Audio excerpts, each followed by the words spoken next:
Namo tassa bhagavato arahato samma sambuddhassa. Namo tassa bhagavato arahato samma sambuddhassa. Namo tassa bhagavato arahato samma sambuddhassa.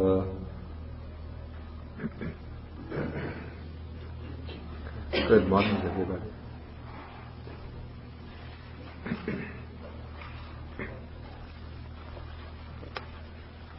Okay, we are in our chapter on mastering the mind and the section on the Satipatthana Sutta, the discourse on the establishing of mindfulness. And so far we have covered 3 of the Satipatthanas, 3 of the ways of establishing mindfulness based on the body, on feeling, and on states of mind. Now we come to the 4th foundation of mindfulness, or the 4th way of establishing mindfulness. And this is called, in Pali, this is called Dhammanupassana. I'll write that on the board.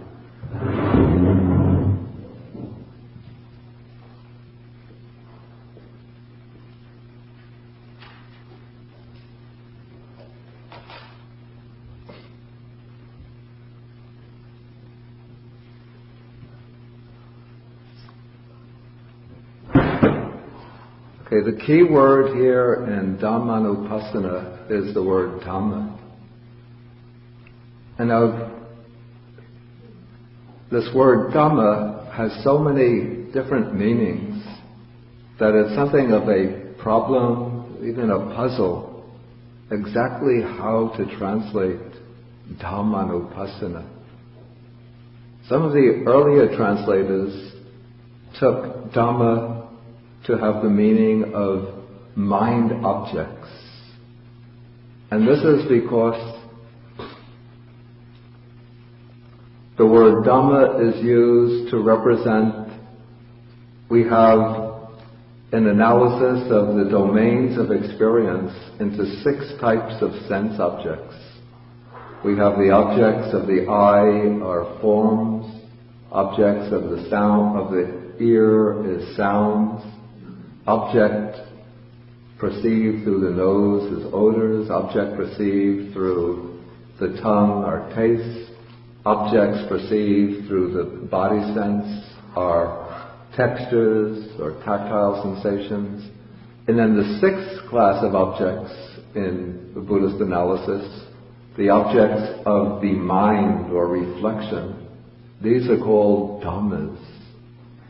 And so this has been translated in a very general way as mind objects. And some translators understood Dhammanupassana to mean the contemplation of mind objects. So they think that first one passes through citta, the 3rd foundation of mindfulness, as mind. Then one comes to the 4th foundation of mindfulness, which means the objects of the mind, Dhammas. But I don't think this understanding is correct. But it's still a little bit of a puzzle how to understand Dhammanupassana, because no explicit explanation is given in the suttas themselves. And even the commentaries, the classical commentaries, are not very clear exactly what's meant by Dhammanupassana. But I think we can find some indication of what's intended if we look at what Dhammanupassana involves. Under Dhammanupassana we have 5 groups of factors that are objects of contemplation. What are these 5 groups of objects? we have the 5 hindrances, then we have the 5 aggregates, then we have the 6 pairs of internal and external sense bases. In other words, the 6 sense faculties and their respective objects. Then the 7 factors of enlightenment, and finally the 4 noble truths. So what is striking about these 5 groups of factors that are to be contemplated is that these are groups which are quite particular to the Buddha's teaching. And the Buddha's teaching, the general term for the Buddha's teaching, is Dhamma.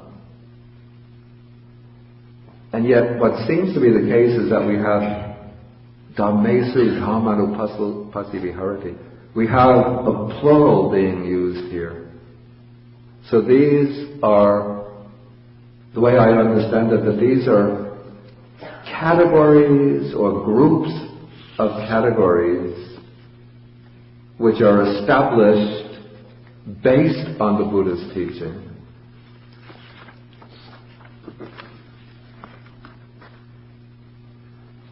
Okay, groups of categories which are based on the Buddha's teaching and which are to be developed in order to gain essence, to gain insight into the essence of the Buddha's teaching. And we could say that the essence of the Buddha's teaching is summed up or expressed by the 4 noble truths, which is the last group to be contemplated under Dhammanupassana. And so what is taking place in Dhammanupassana is that the Buddha is organizing factors of experience into particular groups, and these particular groups are subordinated to the aim of the Buddha's teaching, which is the realization of the 4 noble truths.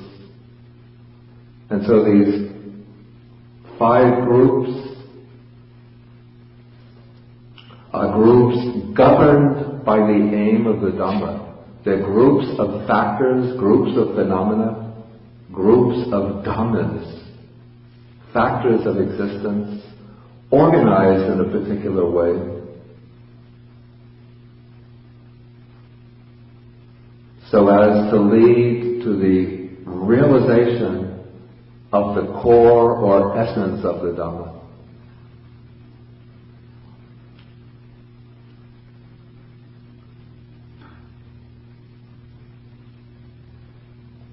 Now when we look at the 5 groups, when we take a sort of panoramic view of them, we can see a particular progression taking place. Let me write them down so it will be clearer.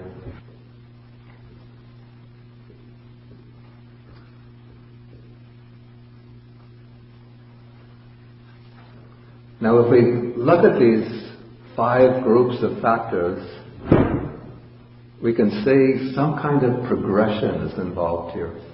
At least this is the way I see it.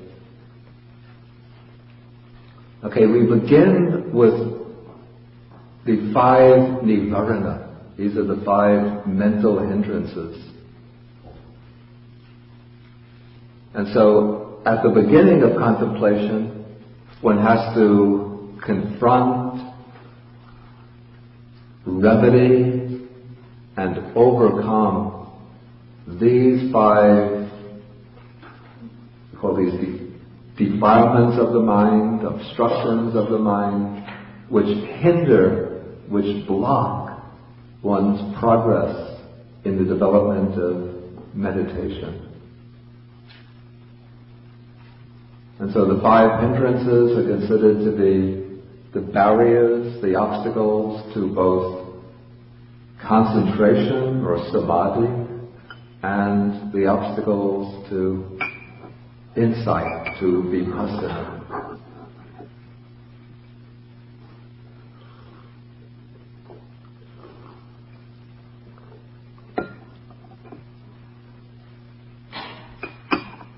Now when one overcomes the 5 hindrances, then the mind settles down, becomes still, becomes collected, and thereby it becomes a fit instrument for contemplation.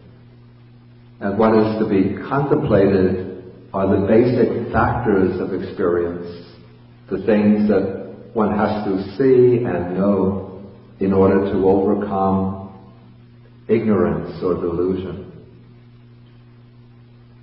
So these are usually summed up in the 5 aggregates.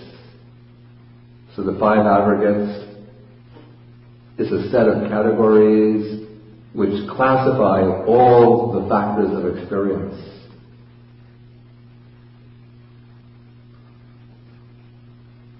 And then an alternative approach to contemplation is the 6 pairs of internal and external sense bases. The eye and forms, ear and sounds, nose and odors, tongue and taste, body and tactile sensations, mind and mental objects. So one could use either of these schemes, either the 5 aggregates or the 6 internal and external sense bases, or one could use both of them. But what they do is to give one a standpoint for gaining a perspective on the real nature of our experience, particularly in terms of the marks of impermanence, suffering, and non-self. Now, as the contemplation becomes steadily focused on either the 5 aggregates or the 6 sense bases, then what starts to emerge, to gain strength, to gain momentum, are the 7 factors of enlightenment. And so the 7 factors of enlightenment emerge. They begin to develop momentum. And then when the 7 factors of enlightenment are developed to a certain pitch of intensity, a certain pitch of a certain degree of fulfillment, then the mind becomes ready for the penetrative realization of the 4 Noble Truths. And then the 4 Noble Truths, these constitute the core or essence of the Dhamma, the Buddha's teaching.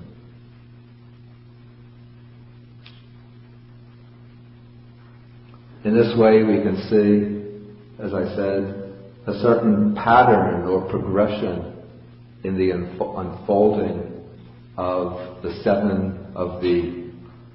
5 groups of factors making up the Dhammanupassana, contemplation of Dhammas.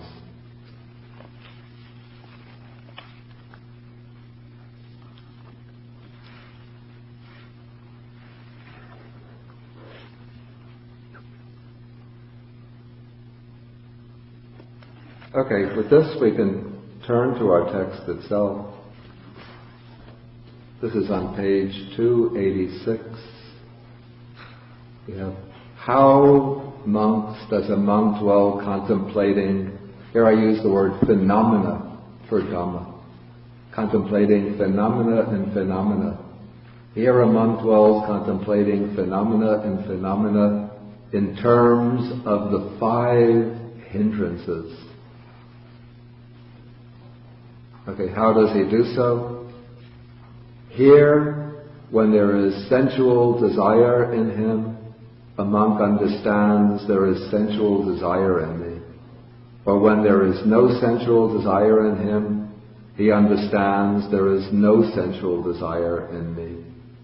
And he also understands how unarisen sensual desire arises and how arisen sensual desire is abandoned, and how abandoned sensual desire does not arise again in the future. then the same thing is repeated with regard to the other hindrances.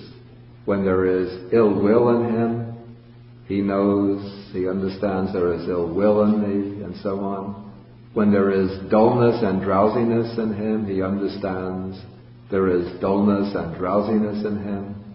When there is restlessness and remorse in him, he understands there is restlessness and remorse in me. When there is doubt in him, the monk understands there is doubt in me. When there is no doubt in him, he understands there is no doubt in me. He also understands how the unarisen doubt arises, and how arisen doubt is abandoned, and how abandoned doubt does not arise again in the future. So here we have the 5 hindrances.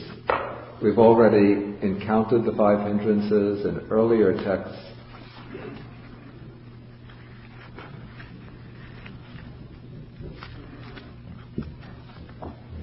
But briefly, this is the way the Buddha has classified or summed up the hindrances, the main hindrances to mental development. We have the 2, what I call the 2 coarse or strong hindrances of the mind.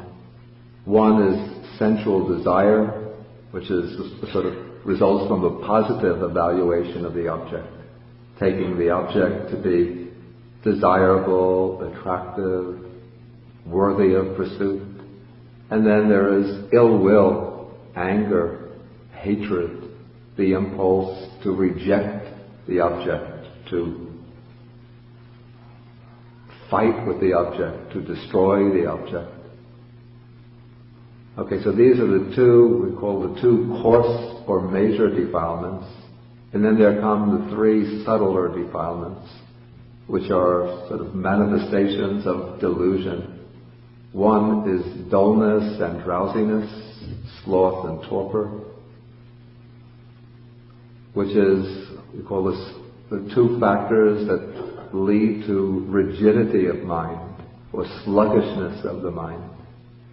And then opposed to them are the 2 factors that lead to excitement of the mind, agitation of mind. This is restlessness and remorse. And then the 5th hindrance is doubt.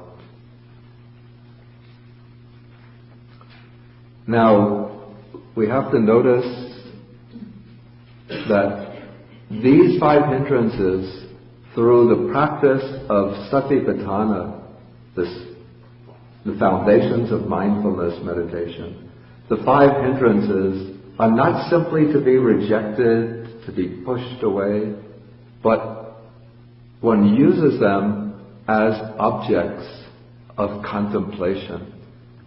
And so, when any of these 5 hindrances arise and become prominent in meditation, of course in the early stages one could just try to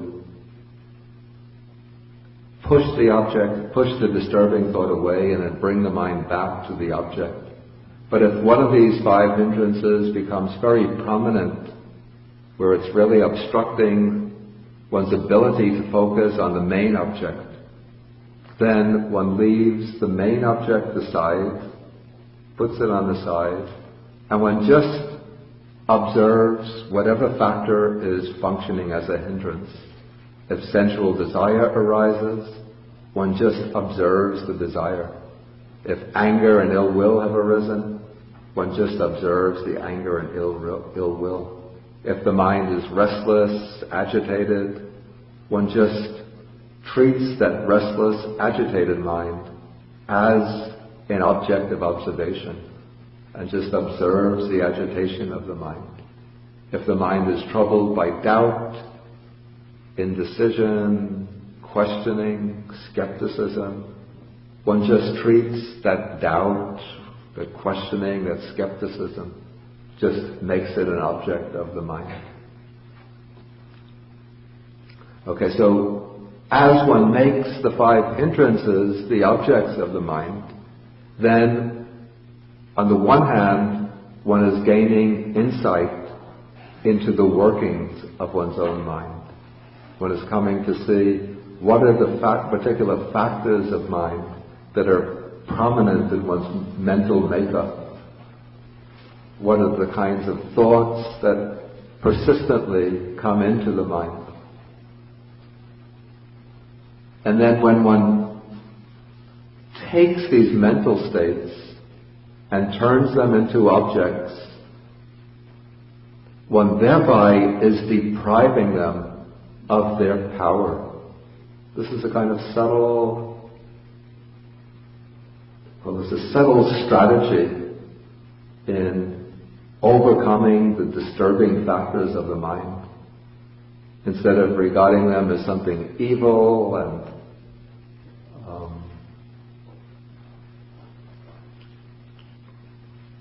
something that's intrinsically an obstacle to one's meditation practice, one simply flips, we call it flipping the mind around, so that the states that are working in the background, causing the disturbance, are now put into the spotlight. And when they come into the spotlight, they can't create the disturbance that they normally would when they're operating in the background. I think last week I used the analogy or simile of the pickpocket or shoplifter who comes into the shop. Usually the shoplifter likes to pick up attractive items when nobody is looking and take them away. But when we put up these video cameras focusing on the shop, then the shoplifter comes in and looks around and sees the video cameras. Then because he's under the observation, he won't be able to shoplift. And so we could say that this is turning these video cameras on the workings of the mind. And so even when the hindrances are present, one simply observes them, notes them as present, and watches them. If there's even a strong central desire, just watch the way that desire works. And then what one finds is that the desire starts to fade away, to become weaker, and then it breaks off. And then the mind goes back to a quiet and concentrated state. If there's anger in the mind, one just watches the anger, watches these bubbling, angry thoughts. And as one does so, because one is observing, the actual state of observation is not an angry mind. The angry mind is turned into the object. And when it's turned into the object, then the anger just becomes, you could say, an interesting, it's like watching an interesting movie. One doesn't identify with the plot and becomes sucked into the plot, but one is sitting in one's seat as an observer watching the movie. And so one is watching the angry mind, and then the anger will bubble up and dissipate and vanish. And so this happens with each of the hindrances. And then when the particular hindrance one is observing, when it breaks off and vanishes, then one notes there is no sensual desire in me, no ill will in me, or whatever it is with the other hindrances. Okay, so we have here, we call this 2 levels of observation. The first level is to note whenever a hindrance is present, one notes that it is present. Second level, when the hindrance is absent, when it breaks off and vanishes, then one notes, one is aware, there is no such hindrance in me.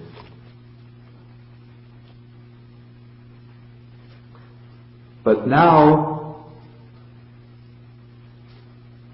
we find that the Buddha takes us to a 3rd level in the contemplation of the hindrances.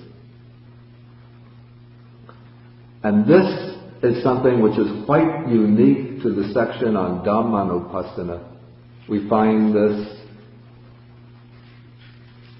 in the first four contemplations in different ways, there is an understanding of the conditionality that underlies these particular factors. So this is something we find only in the Dhammanupassana section, not in the other sections. Or at least it's not developed so explicitly in the other sections.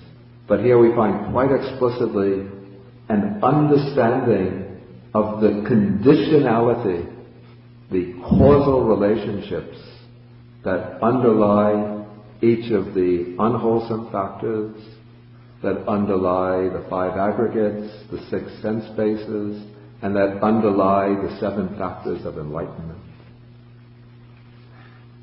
So in understanding the conditionality of the five hindrances, we're taking first sensual desire, he understands how unarisen sensual desire arises, how arisen sensual desire is abandoned, and how abandoned sensual desire does not arise again in the future. So to fully master this base of mindfulness, one has to understand what are the particular causes and conditions that underlie the arising of sensual desire. So this is an interesting factor or interesting aspect of the Buddha's teaching, whereas some systems of psychology say that sensual desire is something intrinsic to human nature and separable from human nature. According to the Buddha's teaching, sensual desire arises through particular conditions. Of course, there's the beginning, we call this the beginningless stream of sensual desire, going back life before life before life. That is the deep underlying tendency of sensuality. But what is it that provokes the sensuality which causes it to arise? So the Buddha teaches in other suttas we see that sensual desire arises through what is called unwise attention to the attractive features of things. And so the condition, the originative condition, the ignition, the key to the ignition of sensual desire is a particular type of perception. It's a perception of sense objects as being desirable and attractive. And this perception occurs because the Buddha says, ayoniso manasikara, unwise attention, improper attention or careless attention, superficial attention. So we attend to things superficially, that is in terms of their surface features, but not in terms of their true characteristics, their in-depth qualities. And so in order to overcome the hindrance of sensual desire, one has to know how arisen sensual desire is abandoned. And the Buddha teaches that arisen sensual desire can be abandoned by attending wisely to the unattractive nature of things. And so at one level, this is used particularly for sexual desire as a form of sensual desire. The Buddha's texts teach the contemplation of the unattractive nature of the body. We've gone through this already. This is contemplating the 32 parts of the body, seeing how the body is made up of hairs on the head, bodily hairs, nails, teeth, skin, flesh, nerves, bone marrow, different organs, different fluids. When one repeatedly trains the mind to observe the body in this way, then sensual desire is deprived of the spark that ignites it. Another way to overcome sensual desire, sort of another antidote to it, is to contemplate one's own death. When one reflects deeply on death, old age, sickness and death, then that fire or intensity of sensual desire starts to subside. One could also reflect on the impermanence of all sense pleasures, that they're not lasting, insubstantial, not deeply satisfying. So the Buddhist texts, they teach different antidotes, different methods to overcome arisen sensual desire. And then it is through the repeated development of these methods, of these contemplations, of these reflections, that abandoned sensual desire does not arise again in the future. And similarly, different methods are used to overcome ill will, but especially the sort of direct antidote to ill will is, this is particularly when the ill will arises towards other people, the direct antidote is developing loving kindness towards others.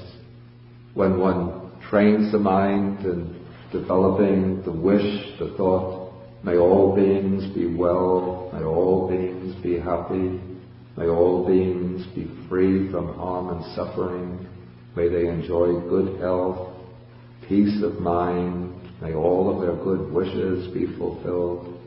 When one practices regularly in this way, then ill will is gradually weakened. And when any ill will arises, then by applying this reflection of loving kindness, one could overcome the ill will. And as one develops the ill will, as one develops the loving kindness, makes it stronger and stronger, eventually the ill will be abandoned to such a degree that it does not arise again in the future.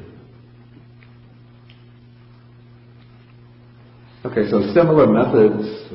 Each of the five hindrances has its own direct antidote, as well as a variety of other methods that can be used to overcome it. Some weeks ago, months ago, I gave out a handout on the five hindrances, which gave the list of the different factors to be cultivated, that one should cultivate to overcome each of the hindrances. If anybody didn't get it, then next week I will make some more copies and hand them out. Who here comes regularly who didn't get the five hindrances table? But don't hesitate to put up your hand, then I'll get some idea of how many copies to make. Okay, a fair number.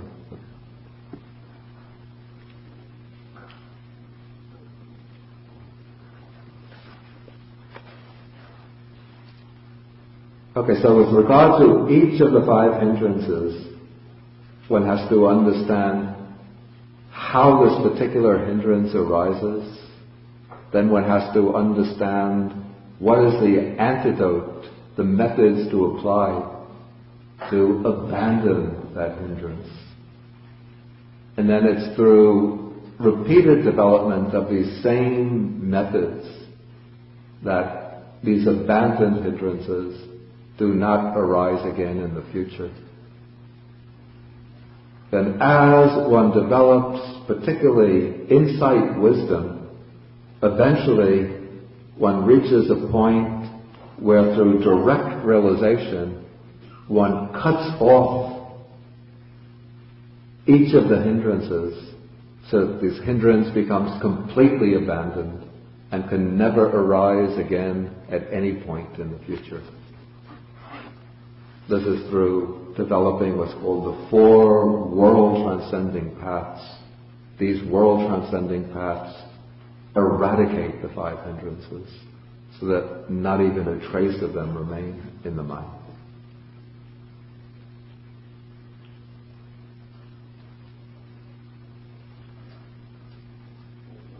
Okay, so then, with regard to each of the hindrances, or with regard to the 5 hindrances as a whole, we have the stock formula. He dwells contemplating phenomena and phenomena internally. He dwells contemplating phenomena and phenomena externally. Again, I have to say, my confession of ignorance. With regard to the mental phenomena like the 5 hindrances, I don't know how one could contemplate them externally in the mind of another, apart from being able to judge from another person's behavior whether they are in the grip of those particular hindrances. Maybe that is the way. One could see from the way somebody behaves whether they are in a state of sensual desire or a state of anger. If somebody is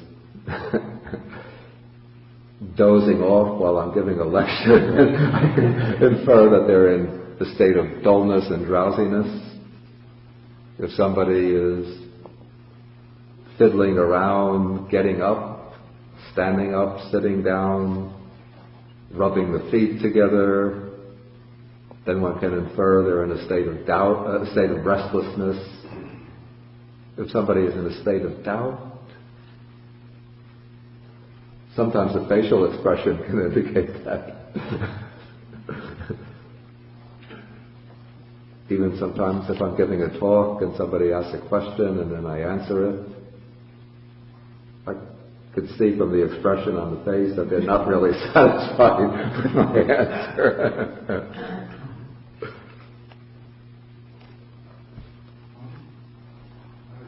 Yeah. I was thinking about that. It seems to me that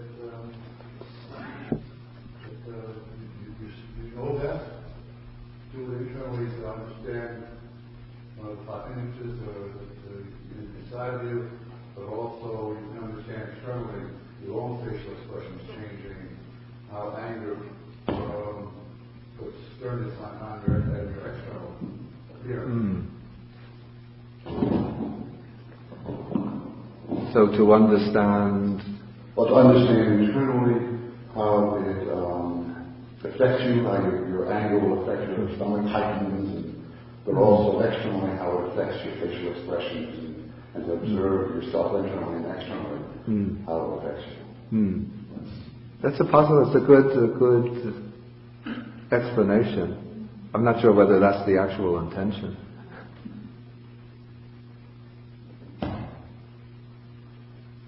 Would that work with regard to feelings?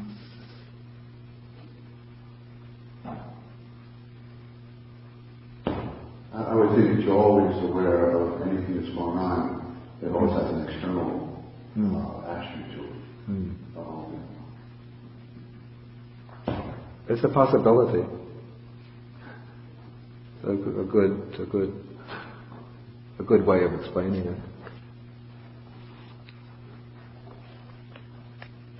Okay, anyway, we can just go on. So he dwells contemplating phenomena and phenomena internally, externally, both internally and externally. Or he dwells contemplating in phenomena, their nature of arising, their nature of vanishing, contemplating in phenomena, their nature of both arising and vanishing. This is actually an interesting point, because while any of these 5 hindrances are present, one makes it an object. Okay, so one knows, for example, there is sensual desire in me, there is ill will in me. Then, instead of simply observing this bare hindrance, one pays attention to the fact that this hindrance is always occurring in the mode of a thought.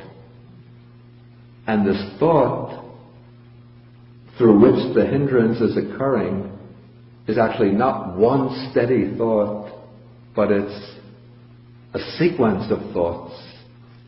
And each of these thoughts is something that arises and vanishes, arises and vanishes. And so while this particular hindrance is present, say sensual desire has arisen in me, I turn it into an object, and then I note that sensual desire as something which is constantly arising and vanishing, arising and vanishing. And so I'm noting now impermanence within that central desire. Again, if anger has arisen, the anger actually takes the form of angry thoughts. And so I watch these thoughts. This thought arises and it's gone. The next thought arises and it's gone. Next thought arises and it's gone. And so I'm just turning that hindrance into an example of an impersonal object of the mind, which is exhibiting the characteristic of impermanence. And as I do so, the hindrance will subside, it loses its force, vanishes into the current or stream of mind, and then I just continue to watch the stream of mind arising and passing, without the sensual desire, without the anger. Okay, so he dwells contemplating the nature of arising and vanishing, or else the mindfulness that there are phenomena is simply established in him to the extent necessary for bare knowledge and repeated mindfulness. So if the five hindrances are present, whatever is present, I just establish the mindfulness that this is a phenomena. One just sort of deprives it of its emotional power and just turns it into a bare phenomena present to the mind.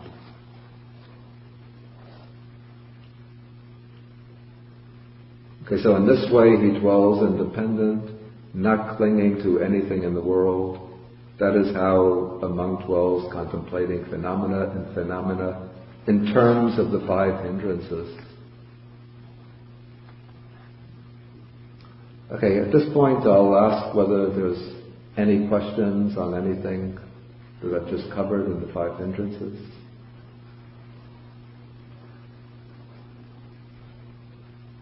Okay, John?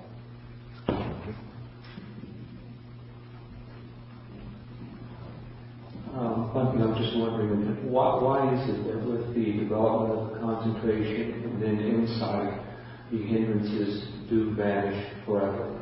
What happens to cause them to be vanquished permanently?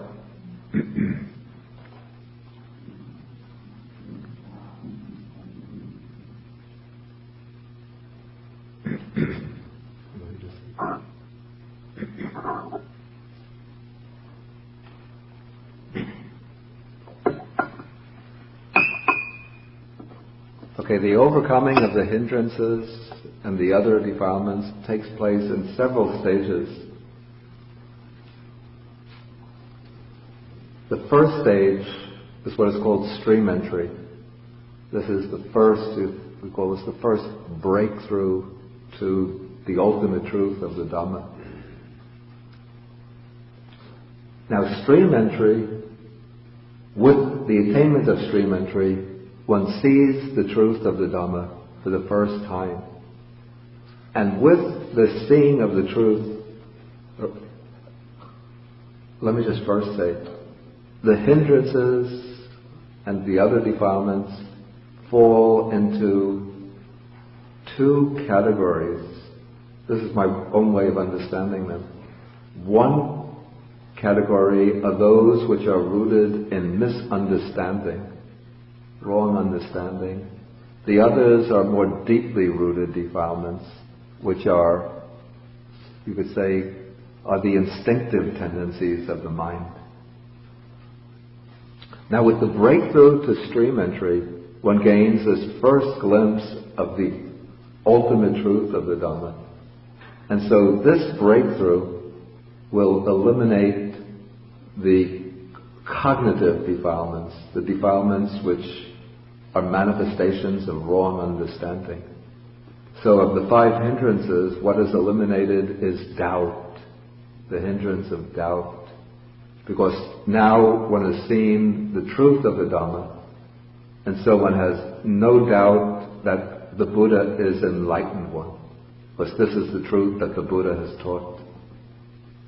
one has no truth about the Dhamma, the Buddha's teaching. Because this teaching gives the guidelines for following the path and for seeing the ultimate truth. So now one has seen it. And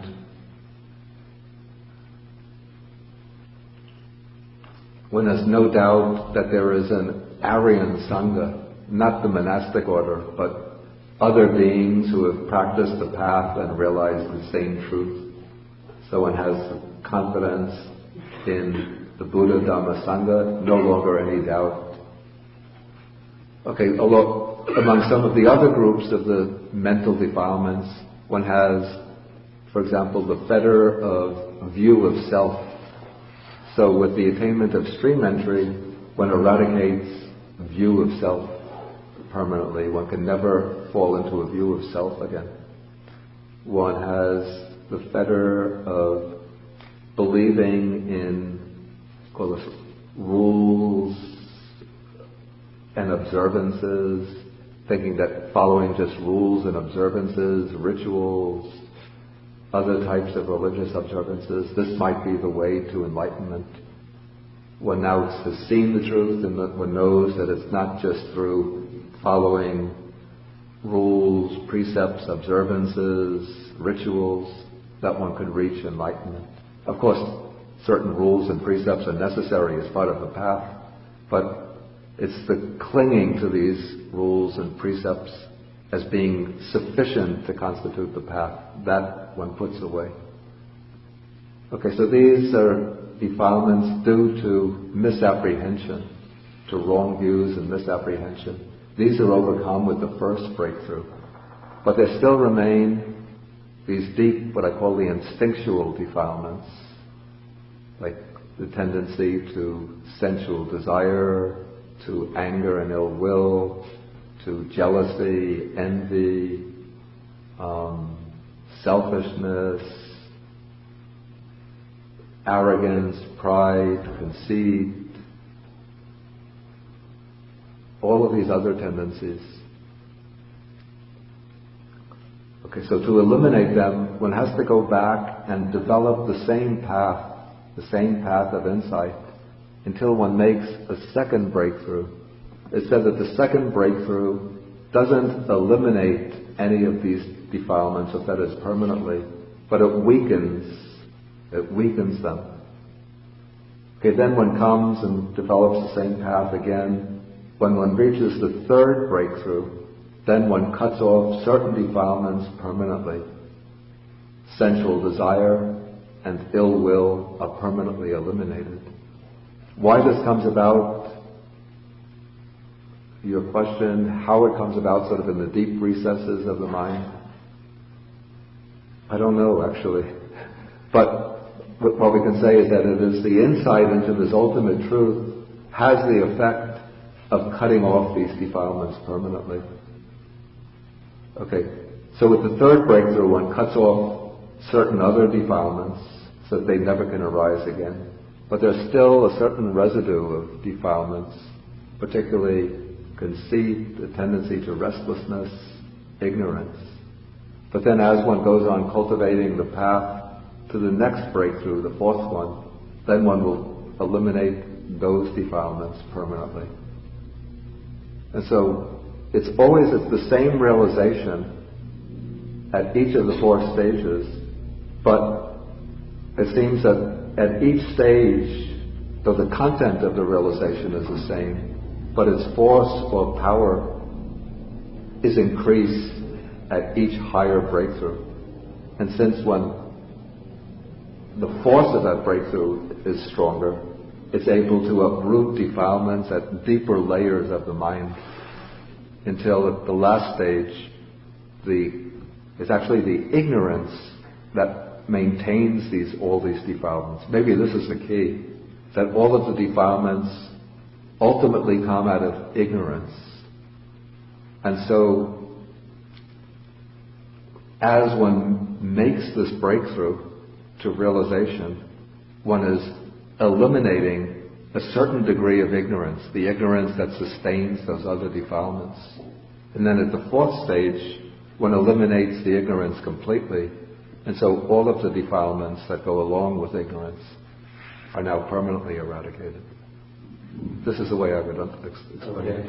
And at the first level, extreme entry, it sounds like, to characterize what you're saying at that level, it's just the power of conviction or belief in the efficacy that starts to erode illusion or ignorance and to banish the hindrances to begin with. It sounds like at that point it's occurring on a conceptual level.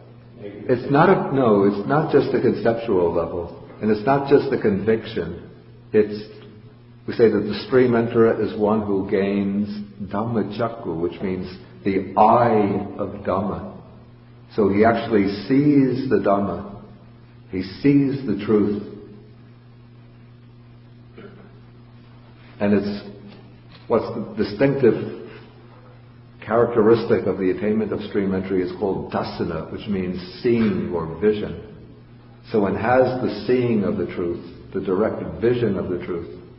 And that is what eliminates the hindrances, the defilements that are based on wrong cognition. It's not just a conviction, but it's an actual seeing of the truth. Okay, thank you.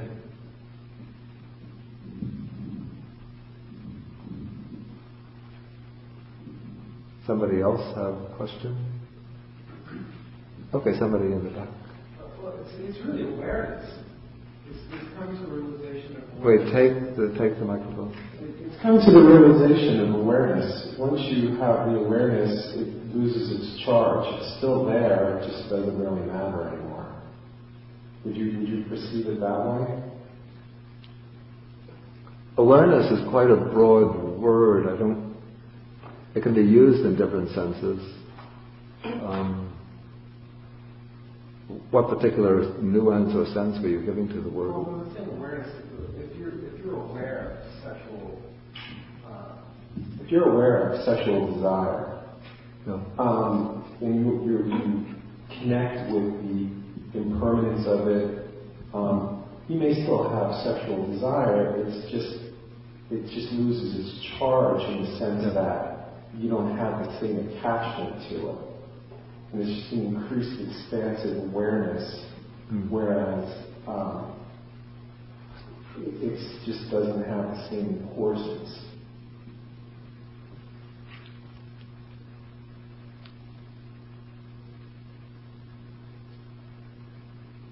I'd say maybe this is the case maybe at one particular stage of practice, but as the insight and realization goes deeper, then one actually is able to develop the mind to the point where, as it says, the arisen sensual desire is abandoned, and the abandoned sensual desire does not arise again in the future. So when through the application of the appropriate antidote or the mental medicine, one is able to eliminate that particular mental tendency, but first to keep it under control so that it doesn't arise again, and then eventually one develops the insight into the truth to such a deep level that these tendencies, mental tendencies, don't arise again in the future. But isn't it innate within human nature to reproduce? And why would you want to eliminate that from human beings, human existence?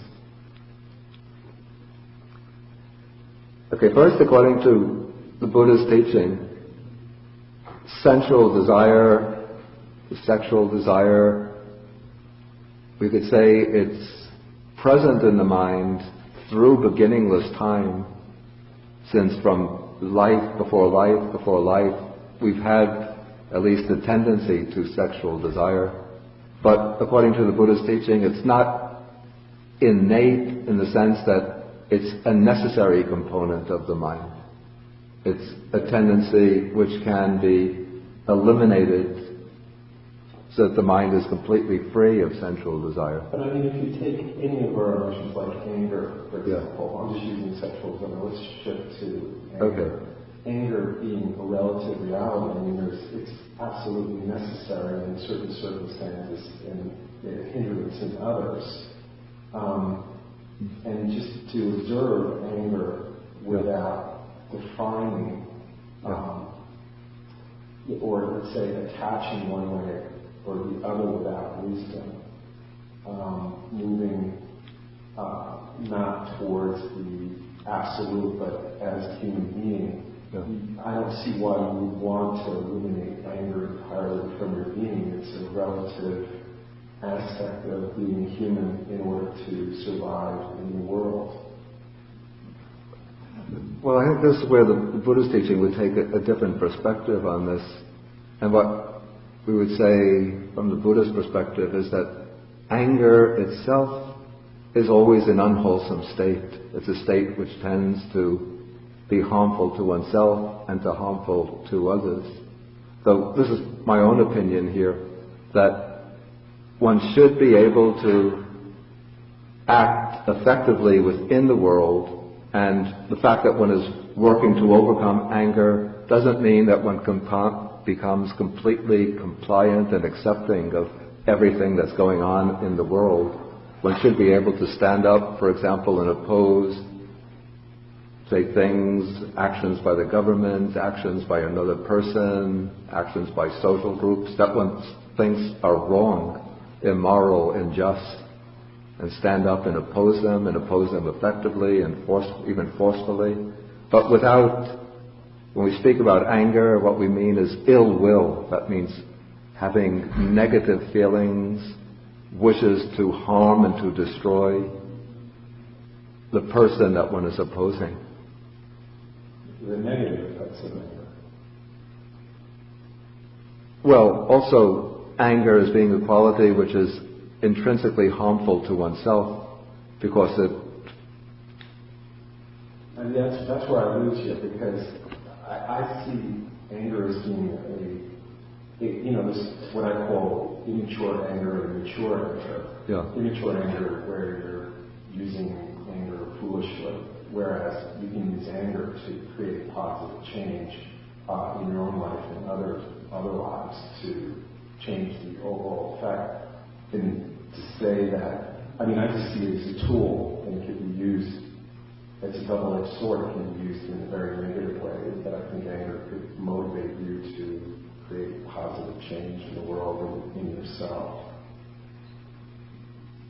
What I would say is that it might be a matter of semantics, but when the anger is understood as a mental state which sort of takes control of the mind and which dominates you so that you are no longer in charge of your own actions, that is what we understand as anger in the Buddhist text.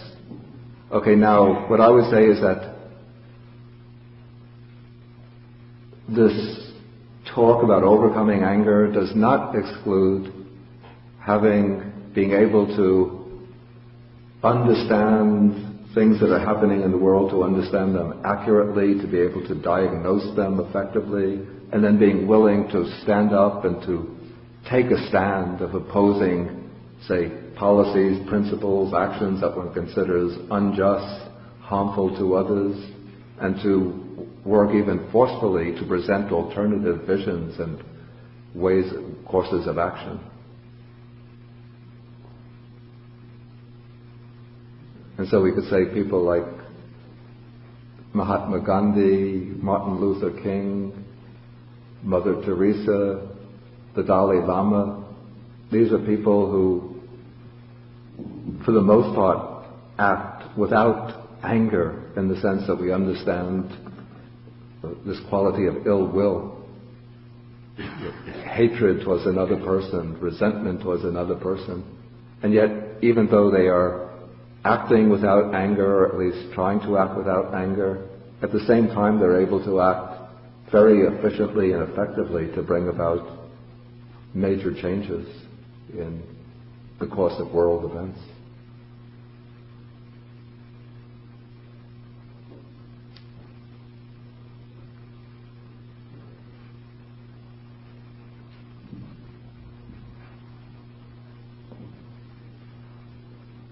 one thing I heard said was that they wanting to eliminate anger or eliminate sexual desire.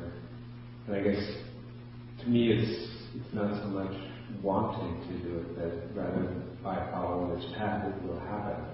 Yeah. But an accurate description of the it's not elimination through desire to eliminate. Yeah, one doesn't really dwell so much on the desire to eliminate, though I would say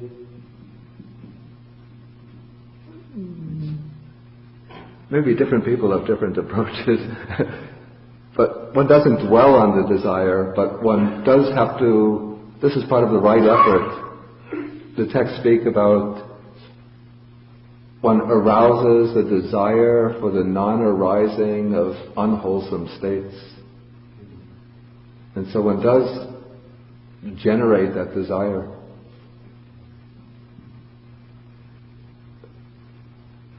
So perhaps one would say that one doesn't dwell on that desire, but just as one practices, then these states tend naturally to weaken and to fall away. So maybe a parallel might be, say, to develop samadhi, for example, like Yeah. you have the desire to develop samadhi, but you don't develop samadhi through that desire, but rather you develop it by creating the conditions.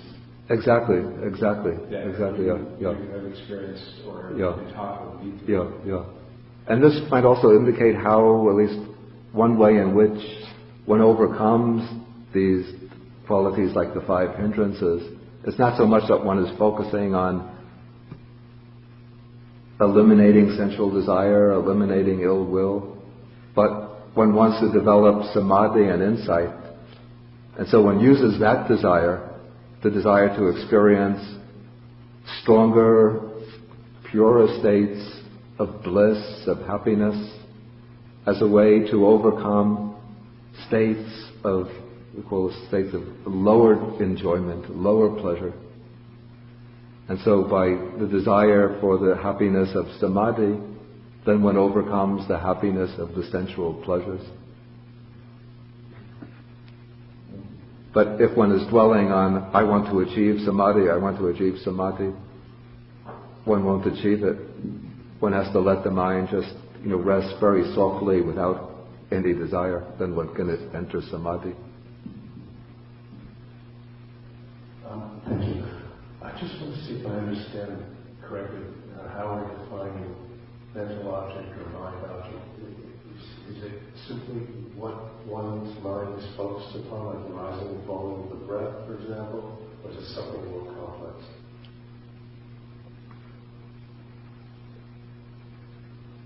Now, in relation to Dhammanupassana, I'm not using mental object or mind object as a translation for Dhamma in Dhammanupassana. I'm not sure the context you brought in the expression mind object, but when we speak of... In the context of what I heard this morning. Okay, what I say is that Dhammanupassana is not mind object, but it is these groups of phenomena which have been organized from the perspective of the Dhamma as the Buddha's teaching, in order to bring about realization of the Dhamma, which is the Four Noble Truths. Now when we use the expression mind object, which I will come to, then it's any object of the mind, of thought, not specifically a meditation object, but anything that one might think of, anything that becomes the object of the mind is a mind object. Anything apart from the objects of the 5 senses that becomes an object of the mind. So any kind of concept, idea, mental image, judgment, proposition, all of that is a mind object. Mental formation. Any mental state, yeah. But I will be coming to the mind objects when we get to group number 3. Okay, let us go on then. I want to come to the 5 aggregates. Okay, now when the 5 hindrances subside and then the mind becomes well focused, then one moves into the contemplation of, we call a kind of global contemplation of bodily and mental phenomena.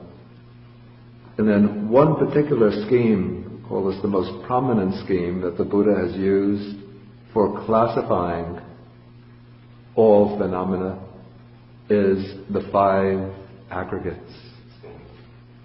We will come into a more detailed treatment of the 5 aggregates in the next chapter, which is the chapter on wisdom. But for now, we could just give a kind of general overview of the 5 aggregates.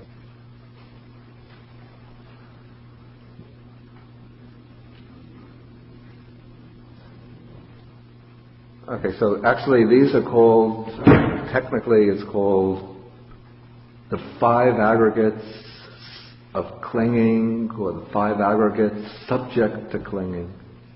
In Pali we have the expression panchupadana kanda. The word pancha means 5, upadana means clinging, and kanda are aggregates.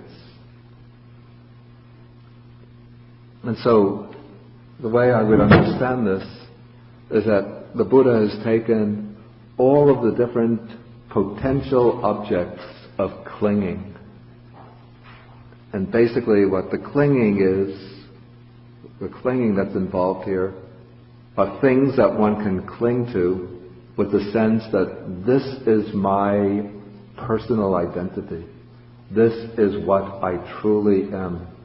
This is mine. This is I. This is myself.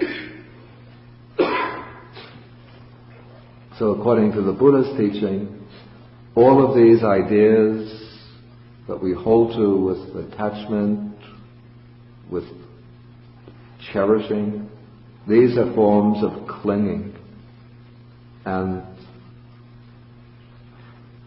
the notions, the concepts that are the basis of this clinging are the concepts of mine, what is mine, what I am, what is myself. And according to the Buddha, whatever one identifies as myself, whatever one takes to be I or mine, falls into these 5 aggregates.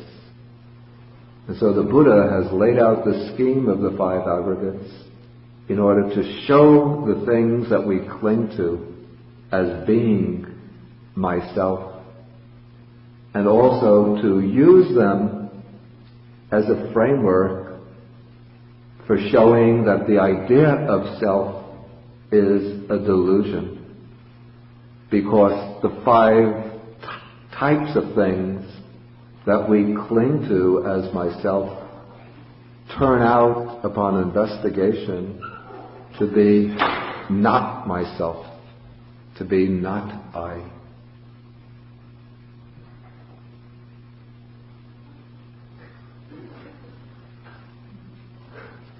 You want to join our class?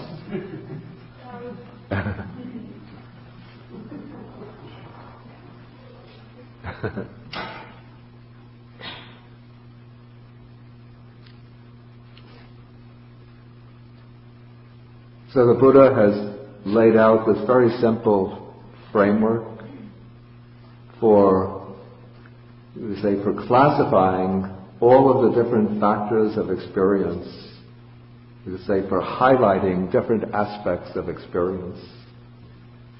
And so the 5 aggregates move in a particular progression, it seems, from the coarser to the subtler.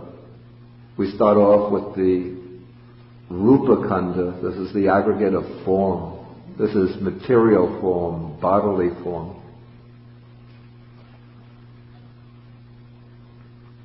So all physical phenomena fall within the aggregate of form, material form, which the Buddha says consists ultimately of the four primary elements: earth, water, fire, and air, or in other words, solidity, liquidity, air or gas, and energy.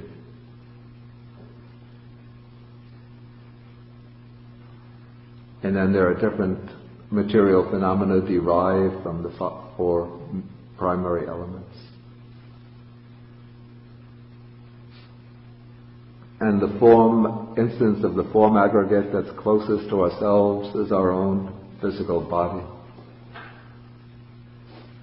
The second aggregate is the aggregate of feeling.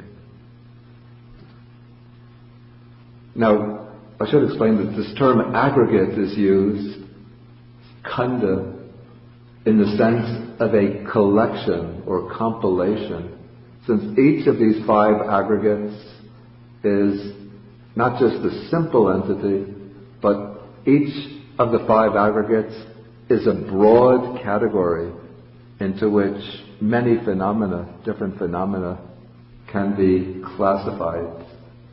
So the form aggregate includes everything that has material form, everything that's a combination of the four elements and their derivatives. The aggregate of feeling includes all the different feelings, and feelings here is intended not in the sense of emotion, but in the sense of what I called last week, I called it the tone of experience, the felt tone of experience. So we have feeling is divided into pleasant feeling, painful feeling, and neutral feeling. Feeling neither pleasant nor painful. Or else it's feeling arisen through the eye contact, feeling arisen through ear contact, feeling arisen through nose contact, feeling arisen through tongue contact, feeling arisen through body contact, feeling arisen through mind contact. So we have many different feelings depending on its felt tone, depending on the sense faculty through which it arises. But since they're all different ways in which we experience the tone of the object, they're all classified within the category of feelings. Then we have next the sanya khanda. Sanya means, I translate it as perception. And so perception, or sanya, is the mental factor through which one distinguishes the properties of an object. We could say it's the mental factor which picks out the marks, the distinctive qualities of the object, which merges these qualities together in order to form a general label or general concept to apply to an object. And also it's the particular mental factor which is most prominent in recognition. So, when I see this particular object in front of me, the object itself is a form, but it's through perception, through sanya, that I label this as a cup. So, I take this visual perception and then turn it into a mental perception with the designation cup. And then when the same cup is brought out every week, then I recognize it as being the same cup. If one week Venerable Sudama were to bring out, say, a red and blue cup, then I would identify it as a cup, but I would think, this is a cup I haven't seen before. I don't recognize it. It's something new.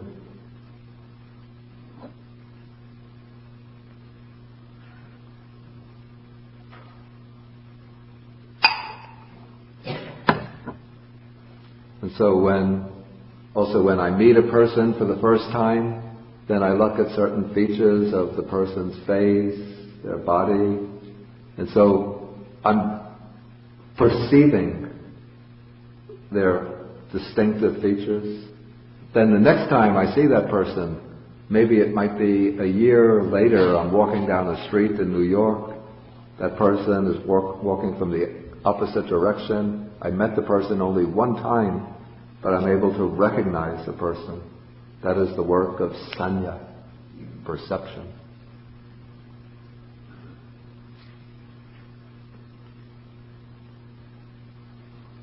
The fourth aggregate is a rather comprehensive group, which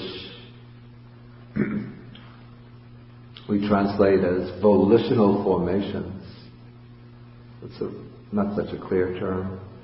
But this means all of the factors that are involved in the way we act in response to the things that we perceive.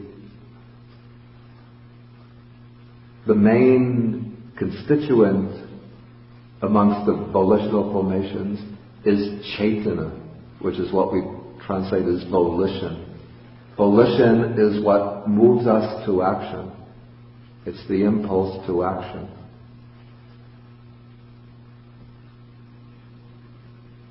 And then all of the other factors of the mind that go along with volition come within the same aggregate. Deliberation or thinking about the object. Then qualities like the unwholesome qualities like greed, hatred, delusion, these are volitional formations, as well as their opposites, the impulse to generosity, to kindness, to wisdom. So all these motivational factors are all included amongst the volitional formations. Then the fifth aggregate is the awareness that arises, or maybe call this the light of awareness that arises based on any of the senses. And I say that it illuminates that particular field, the particular objective field which is available through that sense faculty. And so the Buddhist texts distinguish the different types of consciousness on the basis of the sense faculty through which they arise. Thus we have eye consciousness. This is the awareness that arises based on the eye and that illuminates visible forms. Ear consciousness, the awareness based on the ear that illuminates sound so that I'm able to hear sounds. Nose consciousness, the awareness based on the nose that to illuminate odors. That sounds a bit odd. Okay, the awareness based on the nose that is able to open up the whole sphere, domain of odors and scents. Tongue consciousness, the awareness based on the tongue that is able to, and does it illuminate taste? We can say that illuminates the field of taste. In other words, that enables one to experience taste. Body consciousness, the consciousness based on the sense of touch, that enables one to experience textures and tactile sensations. And then the sixth is what is called mind consciousness. This is the inner consciousness that illuminates one's own inner mental processes, so that we're able to reflect back upon our experience, to reflect back upon our own minds, and to be aware of our thoughts, to be aware of ideas, concepts, judgments, mental images, and so on. And so we have the 6 types of consciousness. Okay, now although we analyze the experience into the 5 aggregates, but in experience itself, these 5 aggregates are always merged together. We could say that the aggregates, the scheme of the 5 aggregates, this is what becomes evident when we perform an analytical operation on experience.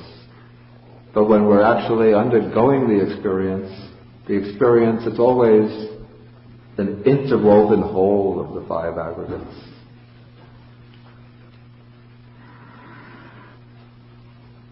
So the 5 aggregates appear only upon reflection. For example, let's take a concrete example. Again, we go back to the example. I'm seeing the cup. Okay, within this experience of seeing the cup, there is the aggregate of form. What is the aggregate of form? There is first the cup itself, that's a material object. Then there is the eye, through which I see the form. And then there's, of course, the whole body has to be present as the support for the perception of the cup. Okay, so there's the material form, physical form, in the act of seeing the cup. Then there will be some feeling. Seeing the cup, if I'm thirsty, really thirsty, then a pleasant feeling. If this cup was on the table, maybe when my wife left me, we were sitting at the table together with the cup out, or when somebody came up and spoke nastily to me, then the cup will ignite to set off an unpleasant feeling, maybe unpleasant memories, or maybe even no memory, but just the simple perception of the cup becomes unpleasant in itself. If I'm not really thirsty, the cup is just put out here, then it will be a neutral feeling, neither pleasant nor painful. Okay, then there is the perceptual act that identifies this object as a cup. That's the aggregate of perception. Again, if I'm thirsty, I look at the cup, then there comes the impulse, the will, to pick up the cup in order to take a drink. That's volitional formation. And then there is the awareness of this whole experience. That will be first the visual consciousness is what makes possible a perception of the cup. Then they'll actually be followed by a mental consciousness which goes with the volition, the intention to pick up the cup and drink it.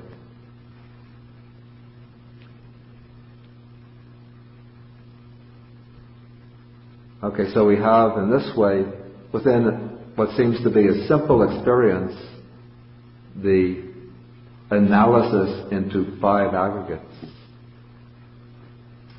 Okay, now what is taking place with the meditator, as the mind is focused, settled down, concentrated, then the meditator turns that focused mind upon his or her own experience and begins to dissect this experience, to break it down into the 5 aggregates.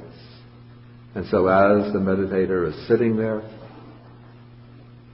he'll be aware of the form aggregate as the body which is sitting. Then he could go deeper, more deeper, by investigating the form aggregate in terms of the 4 elements. But at a simple level, we'll just keep the awareness at the recognition that this is form, bodily form, which is present. Then, as the meditator is observing, He'll be noting the different feelings that arise. There could be painful feelings, maybe pain in the legs and the back, pleasant feelings as the mind is well focused, well concentrated. Whatever feeling arises, the meditator will identify, this is feeling. Again, the meditator will move into the recognition of the object. For example, if the main object is the breath, in and out breath, then what is aware of the breath is perception. Perception is what is noting in breath, in, out. Then the meditator will focus the volitional formations, the intention, keeping the mind on the object, or observing the experience in order to see it in terms of the five aggregates. That is a volition or an intention. And then there will be the awareness of all of this. That is the aggregate of consciousness. And so in this way, the meditator is breaking this apparently compact experience down into the five aggregates. And then the meditator can home in on any of these five aggregates and observe the arising and passing away of that aggregate. Observe that this aggregate that appears to be something solid and lasting is just a process of phenomena arising and vanishing. And so one sees each of the aggregates as being actually a stream or a current of factors arising and passing away. And then from there, the meditator can move from impermanence into suffering, dukkha, and then into anatta, or non-self. But I don't want to go into that right now.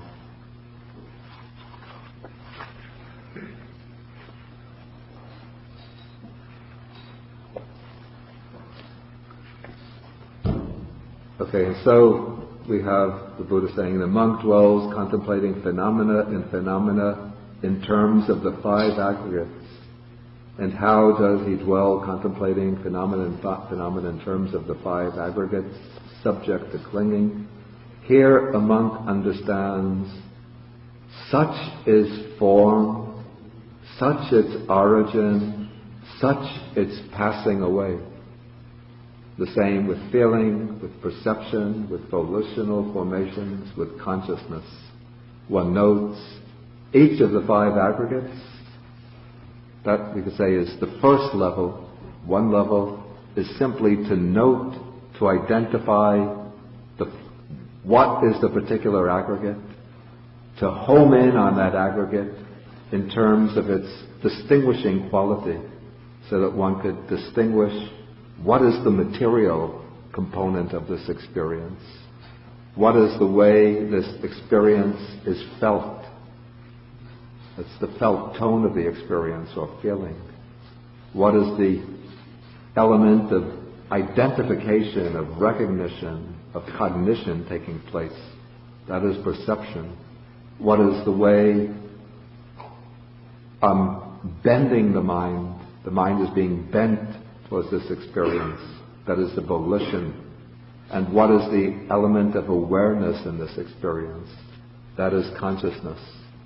So in this way, one is identifying each of the five aggregates. Then the next level is noting the origin and passing away of the aggregate, seeing its arising and vanishing, its arising and vanishing.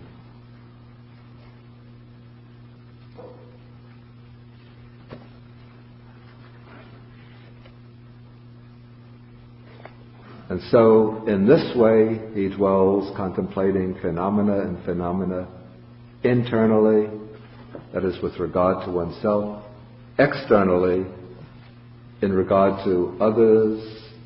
Here, the way I would understand this, of course I can't, at least I think I can't experience somebody else's feelings, perceptions, volitions, But I can do a kind of mental exercise of, please forgive me, no offense intended, but dissecting or analyzing any other person into 5 aggregates. So eliminating the perception or concept of self in regard to others by reflecting upon them as being collections or combinations of these 5 aggregates. And so I do this internally, directly with regard to myself, 5 aggregates here, then everyone else just combinations or collections of the 5 aggregates. And so then there's no clinging to a self in regard to others.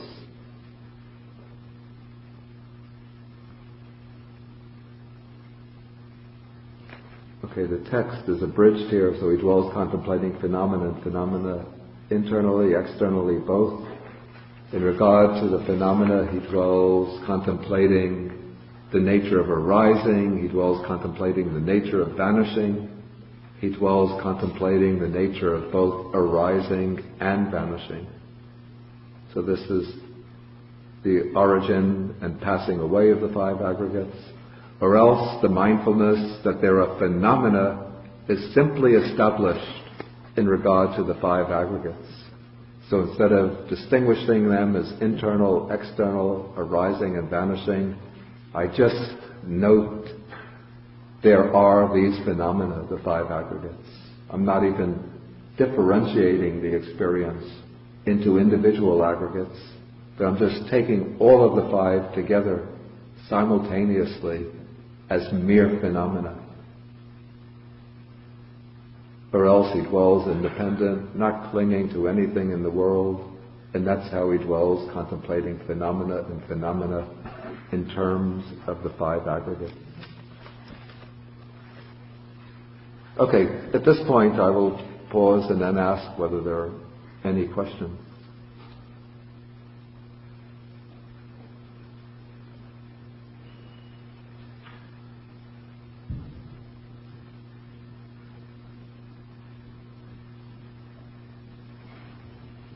John has a question here. I have often wondered why people cling. I've sort of just surmised this is because of a recognition of human finitude, human limitation. But I was just wondering from a Buddhist point of view, maybe there is an explanation for why it is that we want to cling.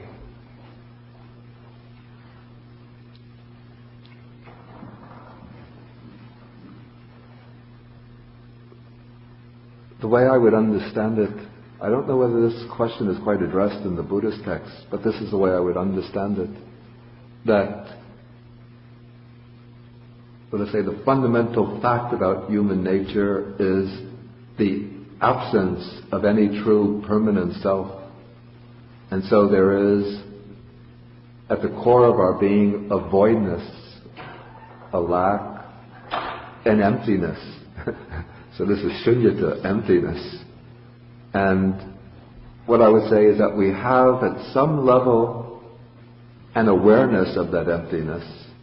It's not in no way a conscious awareness, but there's some kind of deep sense that there's no solid core, nothing solid at the core of our being, and that this induces a deep fear, a deep kind of, maybe we use the expression of primordial anxiety, that there's nothing there. And because there's nothing there, then we feel we have to fill that void or hole of emptiness with something. And what is there to fill it with?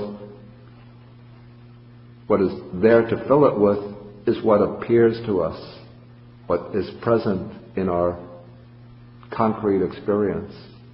And so, without using an analytical scheme like the 5 aggregates, but whatever can be clung to, we cling to.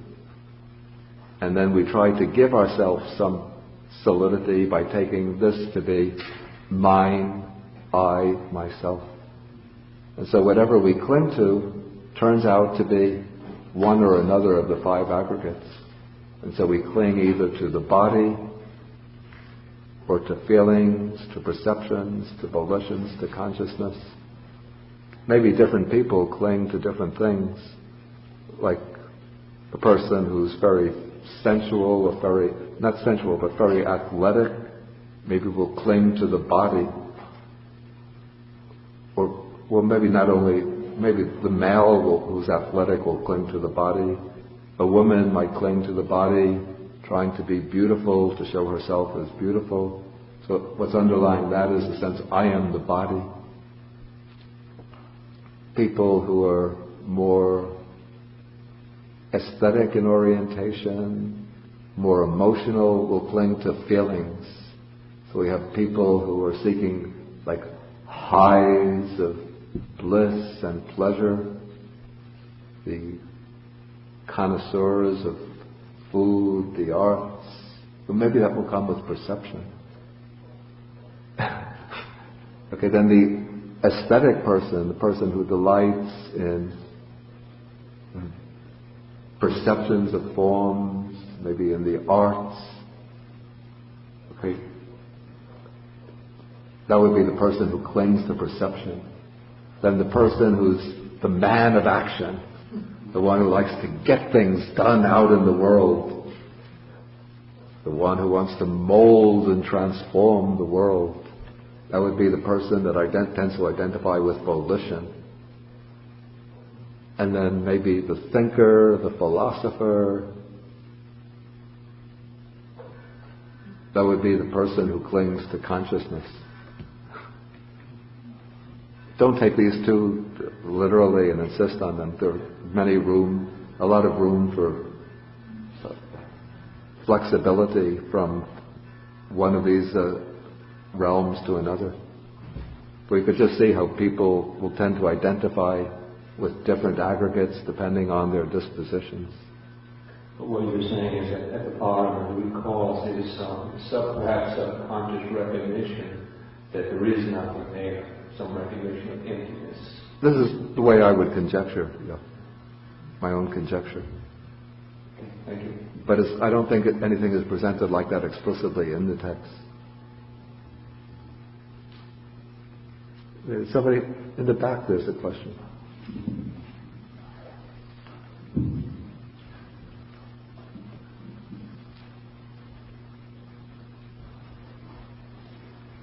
Tauru. I just wanted to say something in addition to what was discussed.